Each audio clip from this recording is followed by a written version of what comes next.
Hello everyone, আশা করি সবাই অনেক ভালো আছেন। এই যে অনেক দিন পরে আমাদের কোচিংয়ের সব গার্ডিয়ানরা মিলে একটু ফুচকা খেতে আর ভেলপুরি খেতে, আসলে অনেক দিন ভেলপুরি খাওয়া হয় না, সবাই একসাথে সময় করে হয় না আর কি। আজকে যে চারজন একসঙ্গে হয়েছি, তো ভাবলাম চলেন একটু ভেলপুরি খেয়ে আসি। বেশি বেশি ঝাল টক খেতে অনেক মজা করে খেয়েছি অনেক দিন পরে সবাই মিলে। তো ওই যে ওনাকে বলছিলাম বেশ ভালো করে, আর উনি কাগজ দিয়ে দিচ্ছিল। তা আমি বলছিলাম কাগজ কেন দিচ্ছেন, কাগজ দিলে তো টকটা মানে কাগজেই সব নিয়ে নেবে।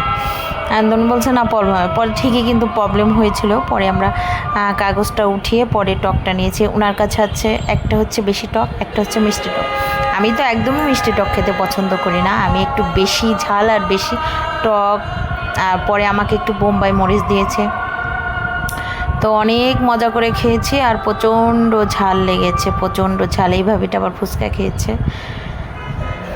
তো খাওয়া দাওয়া শেষ করে এখন বাসায় চলে আসবো। তা সবাই ভালো থাকবেন। আর আমার তো প্রচণ্ড ঝাল লেগেছে। তো ফুচকা খাওয়া, ভেলপুরি খাওয়া এখানেই শেষ।